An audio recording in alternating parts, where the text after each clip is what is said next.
Bon, c'était pas prévu, mais il faut que je vous explique un petit peu. Avec Nicodème, j'ai abordé la nouvelle naissance, bien sûr, et je vais continuer à en parler, mais je voudrais être un peu plus précis. C'est pour ça que j'ai pensé que c'était bien de changer de cadre et de revenir dans quelque chose de plus sérieux, qui est la parole de Dieu. Et je suis revenu donc à l'église, un peu comme si je voulais revenir aux sources. Et Nicodème, quand il parlait avec Jésus, j'ai pu expliquer certaines choses. Mais je me suis rendu compte que des personnes avaient des questions, qu'il y avait des questionnements, et qu'il y avait des écritures que je n'avais pas abordées. Et comme ce paradoxe était très important, et que comprendre la nouvelle naissance est vraiment un concept primordial et vital si on veut aller dans le royaume de Dieu, je me suis dit, il faut que je me pose et que je fasse un bonus. Donc vous avez ce bonus qui pourrait s'appeler la saison 4 et épisode 8. Et je vais parler sur le baptême d'eau. Donc, si on revient à l'écriture qui m'a servi de base, donc c'est dans Jean au chapitre 3, du verset 3 au verset 5. On va le relire pour bien remettre tout le contexte et je vais développer ensuite ce qui m'est venu à l'esprit. Donc la parole de Dieu nous dit dans Jean 3, 3 à 5, Jésus lui répondit, en vérité, je te le dis, si un homme ne naît de nouveau, il ne peut voir le royaume de Dieu. Nicodème lui dit, comment un homme peut-il naître quand il est vieux? Peut-il rentrer dans le ventre de sa mère et naître? Jésus répondit, en vérité, je te le dis, si un homme ne naît d'eau et d'esprit, il ne peut entrer dans le royaume de Dieu. Et à partir de cette écriture, il y a eu des questions qui se sont posées, et c'est normal de se poser des questions, et il faut voir ce que la Bible dit. Et moi, je voudrais vous apporter les réponses à certaines questions qui se sont soulevées. Mais je ne veux pas le faire en tant qu'homme, je veux le faire avec les Écritures. Parce que c'est la Bible qui doit nous éclairer. Et c'est pour ça que je veux être un peu plus précis sur cette pensée de la nouvelle naissance.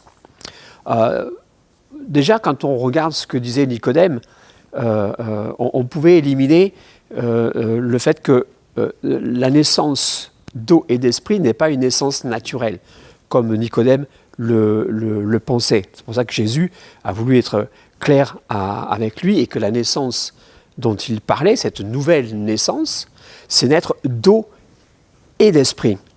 Et bien sûr, il n'y a qu'une seule nouvelle naissance, et par contre, elle est constituée de ces deux éléments, l'eau et l'esprit. Donc cela permet de répondre à une mauvaise interprétation du passage, et on va rentrer un petit peu plus dans ces deux choses. Par exemple, certains se disaient que voir et entrer, c'était deux expériences différentes. Non, voir et entrer ne sont pas deux expériences différentes. Jésus commence à dire à Nicodème, il parle de voir le royaume des cieux, mais comme Nicodème a une mauvaise compréhension de la chose, puisqu'il pensait que c'était une nouvelle naissance physique, Jésus lui dit non, tu comprends bien, je t'explique mieux ce que c'est que la nouvelle naissance, c'est naître d'eau et d'esprit. Et il utilise un autre terme qui dit entrer, mais voir entrer, on voit que dans la pensée de Jésus-Christ, c'est la même chose. Il parle de cette nouvelle naissance. Donc déjà, ça permet d'éclaircir ce point. Voir et entrer ne sont pas deux choses différentes. Il n'y a qu'une seule nouvelle naissance. Par contre, elle se passe en deux étapes. Le baptême d'eau et le baptême du Saint-Esprit. Et c'est ça, naître de nouveau. Et bien sûr, quand on voit ce que Jésus dit, c'est quelque chose d'important et tout chrétien doit avoir ces deux parties de cette même expérience qui est la nouvelle naissance. Donc, je me suis dit, ça doit nous faire réfléchir, nous en tant que chrétiens, on doit bien connaître la parole de Dieu et on doit reconsidérer vraiment ce qu'est le baptême d'eau, avoir les bonnes bases, les bonnes écritures. Et comme je l'ai dit, avant d'arriver au baptême, forcément, il y a deux prérequis, c'est-à-dire la foi et la repentance. Du coup, ça m'a permis, moi, de réfléchir parce que une petite fille de 7 ans s'était posé la question, m'avait posé la question, puisque je l'ai rencontrée, elle m'avait posé la question de savoir, mais pourquoi est-ce qu'on ne baptise pas les bébés? Ben justement, je lui ai apporté un éclaircissement, et je crois qu'elle a très bien compris. Et ça commence avec ça, avec ces deux nécessités qui sont la foi et la repentance. Vous savez que la foi, nous trouvons la définition dans Hébreux 11:6. Or, sans la foi, il est impossible de lui être agréable, car il faut que ceux qui s'approchent de Dieu croient que Dieu existe et qu'il est le rémunérateur de ceux qui le cherchent. On peut se poser la question, effectivement, comment un nourrisson peut-il s'approcher de Dieu? Il n'a même pas la conscience de ce qu'est Dieu. Comment est-ce qu'il peut exprimer sa foi? Puisque déjà, il ne fait que babiller et il ne parle pas. Donc vous voyez, ça pose un certain problème. En ce qui concerne aussi la repentance, que nous trouvons selon le verset de Actes 2:38, Pierre leur dit « Repentez-vous et que chacun de vous soit baptisé au nom du Seigneur Jésus-Christ pour le pardon de vos péchés. Et vous recevrez le don du Saint-Esprit. » Je sais que pour nous, Acte 38 est important, mais je crois que j'ai assez démontré que Acte 38, on peut le retrouver un petit peu partout dans la Bible. Donc, lorsque cet enfant me parlait, je lui disais, mais comment est-ce qu'un petit bébé peut-il répondre à ces critères finalement? Comment est-ce qu'il peut exprimer sa foi et chercher Dieu? Et comment est-ce qu'il peut se repentir? Et de quoi doit-il se repentir? Et bien sûr, la réponse c'est que ce n'est pas possible. Ce n'est pas possible. Bien sûr, l'homme a voulu pallier à ce problème et bien sûr, ce problème n'est pas nouveau. Quand on repense à la réalité du baptême, il y a encore un autre point sur lequel j'ai insisté pour bien expliquer les choses. Pierre nous dit en ce qui concerne le baptême, dans 1 Pierre au chapitre 3 et le verset 21, il parlait de l'expérience qui était de Noé, et il dit « Cette eau était une figure du baptême, qui n'est pas la purification des souillures du corps, c'est-à-dire que ce n'est pas fait pour se laver parce qu'on s'est sali quelque part, mais c'est l'engagement d'une bonne conscience envers Dieu, et qui maintenant vous sauve vous aussi, c'est-à-dire que le baptême sauve, par la résurrection de Jésus-Christ. » Ah, alors, ma question était, comment un petit nourrisson peut-il prendre l'engagement d'une bonne conscience envers Dieu? Et à partir de quand, finalement, un enfant peut-il exprimer cette foi, cette repentance et cet engagement? Nous, c'est ce qu'on appelle l'âge de raison. Mais l'âge de raison, on ne peut pas vraiment le fixer et le déterminer. Un enfant précoce va peut-être comprendre ce qu'est le baptême, la foi, ce qu'est Dieu, vers 4-5 ans. Alors que pour d'autres, cette façon de penser, cette façon de voir va être peut-être un peu plus longue et ça va ne venir à son esprit que plus tard, peut-être 7, 8, 9. Vous voyez, l'âge de raison, c'est un peu élastique.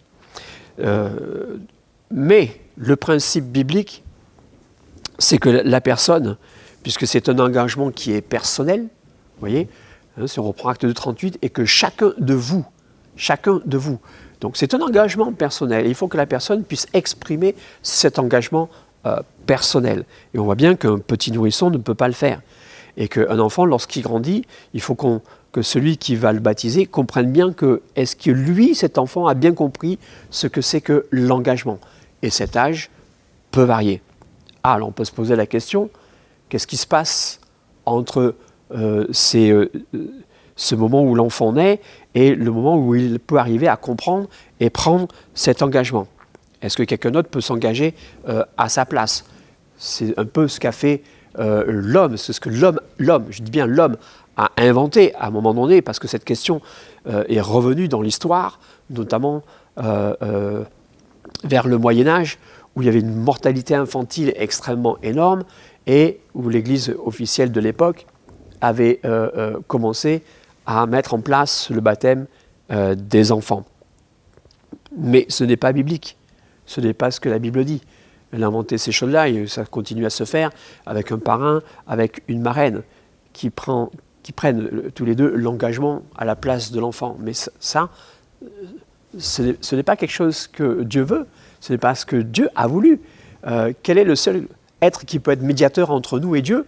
C'est Jésus-Christ. Jésus-Christ, homme. Seul Dieu, Jésus-Christ peut être notre médiateur avec Dieu. Ce n'est pas un parrain ou marraine, ce n'est pas un homme, une femme qui peut prendre cette décision à la place d'un nourrisson.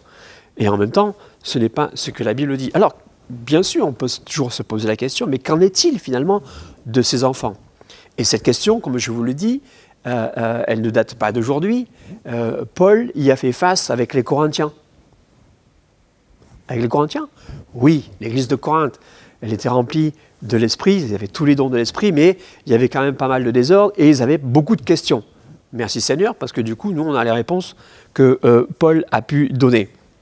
Et à partir de là, c'est vrai que nous, on a utilisé une expression, mais qui n'est pas un verset de la Bible, je tiens à le dire, ce n'est pas un verset de la Bible, mais une interprétation du coup de ce qui se passe, où on dit que la foi des parents sauve l'enfant.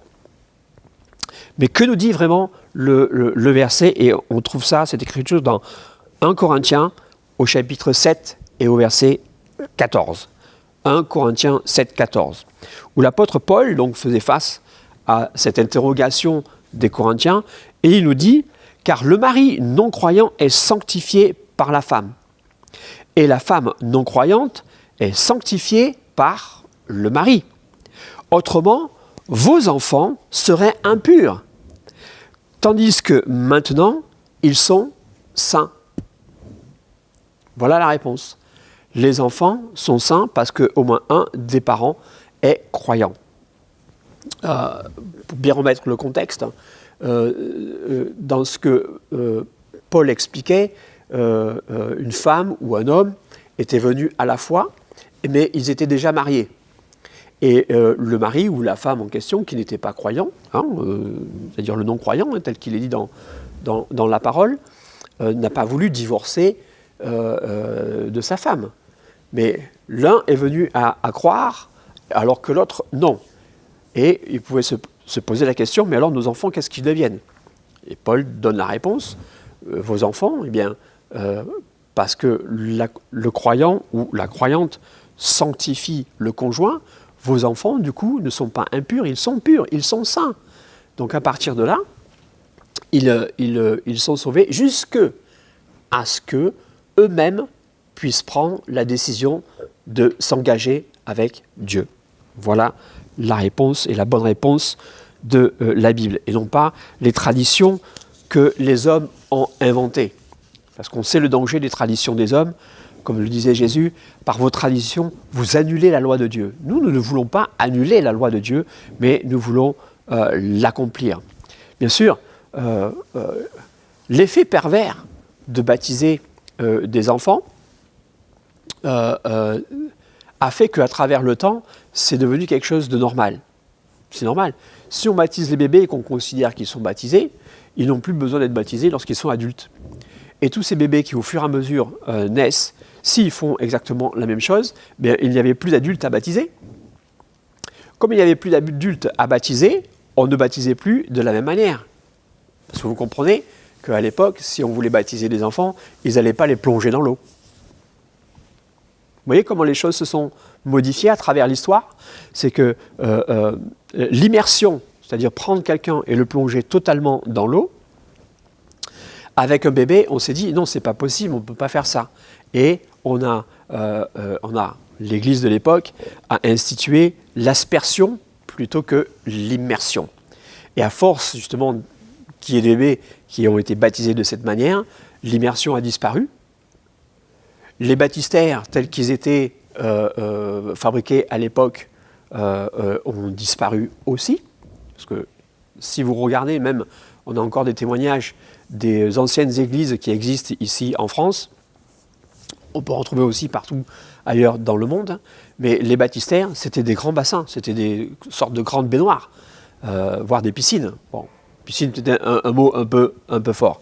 Mais du coup, il n'y avait plus la nécessité d'avoir de ces choses-là, et donc on est revenu à quelque chose de plus petit, parce qu'un bébé, on n'allait pas le plonger dans l'eau. Or, plonger dans l'eau est extrêmement important. C'est la seule manière dont on doit pratiquer le baptême. J'en ai discuté avec certains, parce qu'ils se posaient la question de savoir s'ils étaient baptisés correctement ou pas. Moi, j'ai grandi dans l'Église catholique et j'ai été baptisé quand j'étais petit. Mais quand j'ai regardé et qu'on m'a montré les Écritures, j'ai pris la décision de faire le choix et de dire « je veux être baptisé exactement comme le faisaient les apôtres ». Et c'est Paul qui nous donne l'importance du fait d'être enseveli dans l'eau. Quand on plonge les gens, quand on les immerge, c'est le sens du mot baptisé, immerger, plonger, c'est important. Et la symbolique qui est rattachée, c'est Paul qui nous en parle, pardon, lorsqu'il s'adresse aux Romains.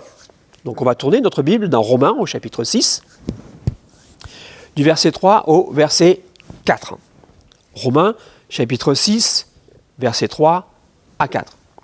Il nous dit « Ignorez-vous que nous tous qui avons été baptisés en Jésus-Christ », encore une fois, vous voyez, le nom de Jésus est invoqué, c'est en sa mort que nous avons été baptisés.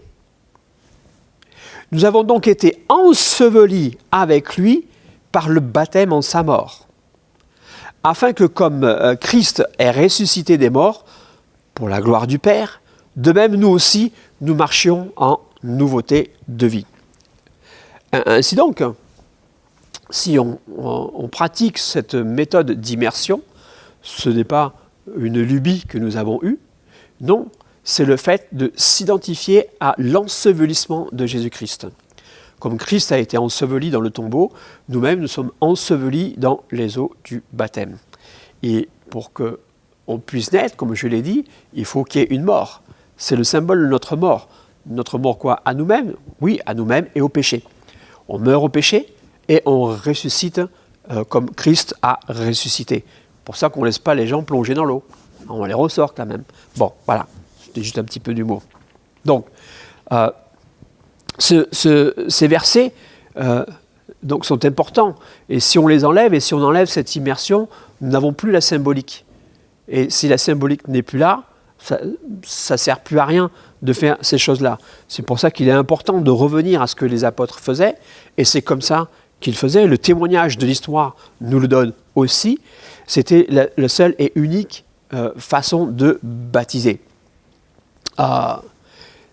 Et bien sûr, quand on regarde maintenant, une fois qu'on a compris que être baptisé, c'est être immergé, c'est que c'est le seul mode valable, ça nous fait réfléchir et ça nous amène à la formule du baptême.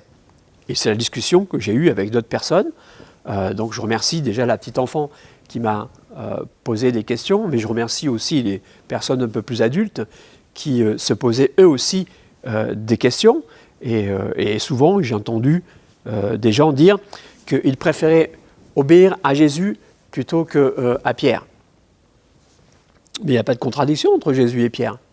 Et c'est ce que j'essaie d'expliquer. Bien sûr, quand ils disent ça, ils font référence au fait que Matthieu 28, 19, lorsque Jésus parle à ses disciples, on peut reprendre Matthieu 28, 19, il dit « Allez et faites de toutes les nations des disciples, les baptisant au nom du Père, du Fils et du Saint-Esprit. » Ah, cela, quand on a cette façon de penser, ça pose quelques problèmes. Dans ce verset, Jésus ne donne pas une formule, il donne un ordre. Jésus donne un ordre. Il est avec ses disciples et il leur dit « Allez ». « Allez », c'est de l'impératif et ça fait partie donc des verbes qui donnent des ordres, un ordre. « Allez et faites de toutes les nations des disciples, les baptisant », donc voilà ce qu'il doit faire, on doit baptiser, c'est-à-dire immerger, c'est le mode, au nom du Père, du Fils et du Saint-Esprit. Mais si on reprend ça comme une formule, on ne fait que répéter l'ordre. Et il faut voir qu'est-ce qui a été fait le jour de la Pentecôte. Le jour de la Pentecôte, Pierre était quand même rempli du Saint-Esprit. Donc, quand on met en opposition ces deux versets, on met en opposition deux façons de faire. Est-ce que c'est au nom du Père, du Fils et du Saint-Esprit qu'il faut baptiser, ou est-ce que c'est au nom de Jésus-Christ? Regardons bien les versets. Comme je l'ai dit, le premier, c'est un ordre qui a été donné, et il n'y a pas de contradiction, puisque Pierre a exécuté l'ordre. Et en exécutant l'ordre, il dit soyez baptisés au nom de Jésus-Christ. Ah, que dit Jésus? Il dit au nom du Père, du Fils et du Saint-Esprit. Il faut remarquer, et c'est ce que j'ai fait remarquer aux gens, que si on prend la Bible, on va même chercher dans l'original en grec, au nom est au singulier. Donc il y a un seul nom. Et je faisais remarquer aussi, ça c'est n'importe qui peut s'en apercevoir, que Père, Fils et Saint-Esprit, ce n'est pas un nom. Ce sont des titres. Ce sont des fonctions. Et nom est au singulier. Donc la question qu'on peut se poser, c'est, mais alors quel est le nom? Nous avons la révélation du nom dans Acte 2.38. Acte 2.38 est l'accomplissement de l'ordre qui a été donné par Jésus. Et c'est Pierre. Pierre ne pouvait pas se tromper. Il était rempli du Saint-Esprit. Donc vous voyez la pensée de se dire, moi je préfère obéir à Jésus plutôt qu'à Pierre, c'est quelque chose que quelque part qui pose un problème. Parce que du coup, ça enlèverait la confiance qu'on peut avoir dans les Écritures. Est-ce que ça veut dire que Pierre s'est trompé? Et ensuite, il a baptisé de cette manière-là? Ça veut dire qu'à la naissance de l'Église, toute l'Église a été trompée? On ne peut pas croire une telle chose. On ne peut pas croire une telle chose. Ou alors, ça veut dire que s'il s'est trompé ou qu'il a menti, qu'il a dit autre chose, mais aucun autre des disciples n'a dit à Pierre, ne s'est levé pour dire « Mais attends, ce n'est pas ce que Jésus nous a dit. » Personne ne s'est levé pour dire ça. Nous n'avons pas ce témoignage dans la Bible. En plus, il parle alors qu'il était rempli du Saint-Esprit. Ça veut dire que le Saint-Esprit aurait menti? C'est impossible. Vous voyez comment une certaine réflexion, une façon de penser peut nous amener si on ne fait pas attention à dire des contre-vérités. Non, la vérité, c'est qu'un ordre a été donné et Pierre a bien accompli l'ordre qui lui a été donné. Et que le nom du Père, du Fils et du Saint-Esprit, c'est ce que nous disons dans toutes ces chroniques, c'est Jésus. C'est une révélation pour certains. Ça l'a été aussi bien pour moi. Et j'ai cru dans le nom de Jésus. Et donc j'ai été baptisé au nom de Jésus. Et si en plus le symbole nous est donné que être baptisé, c'est s'identifier à son ensevelissement, c'est-à-dire à sa mort, bien sûr, je veux faire ça. Parce que qui est mort pour nous? Seul Jésus-Christ est mort à la croix. C'est la chair qui est morte, c'est l'humanité qui est morte à la croix. Mais Dieu était en Christ, réconciliant le monde avec lui-même. Et ce n'est pas le Saint-Esprit qui a été mis à la croix, c'est Jésus qui a été mis à la croix, et c'est lui qui a payé pour nos péchés. Donc, vous voyez, ça permet d'éclaircir ces choses-là et de vous confronter à votre propre expérience. Quel est le baptême que vous avez reçu? Et est-ce que le nom de Jésus doit être invoqué? Est-ce que c'est quelque chose de primordial? Là aussi, parce que les gens peuvent se poser la question, et certains m'ont posé la question, notamment sur Internet, où j'ai eu de vives remarques par certaines personnes, et que Dieu leur pardonne le langage qu'ils ont utilisé contre moi. Mais moi, je ne fais que citer les Écritures. Invoquer le nom de Jésus-Christ est important. Et l'ordre qui a été donné, c'est baptiser au nom. Le nom doit être invoqué. Pierre donne la révélation du nom dans Acte 2.38. Mais les Écritures aussi nous montrent un peu plus loin, notamment dans Acte 22.16, et ça s'adressait à Paul, et Paul en témoigne, lorsque Ananias est venu le guérir de ses yeux, et il lui a aussi dit ce qu'il fallait faire. Donc dans Acte 22 au chapitre 22 et verset 16, nous avons cette écriture qui dit « Et maintenant, que tardes-tu? Lève-toi, sois baptisé et lavé de tes péchés en invoquant le nom du Seigneur. » Ainsi donc, si on veut résumer les choses, le baptême se fait par immersion et il se fait au nom de Jésus et le nom de Christ doit être invoqué. Parce que certains ont pris au nom de Jésus comme étant à sa place, dans son autorité. Oui, on fait ça dans son autorité, avec l'autorité qu'il nous donne. Celui qui baptise a l'autorité. Mais le nom doit être invoqué. Le nom de Jésus doit être invoqué. En qui est-ce qu'on baptise ? Juste pour baptiser comme ça, alors on n'a pas de formule, si on n'invoque pas le nom du Seigneur. Et là, il nous a dit en invoquant son nom. Parce que le nom de Jésus est important. On peut regarder dans Actes, au chapitre 4, versets 11 et 12. Je le cite souvent, parce que si on enlève le nom de Jésus dans le baptême, autant enlever ces versets de la Bible, et nous, on ne veut pas enlever un verset de la Bible.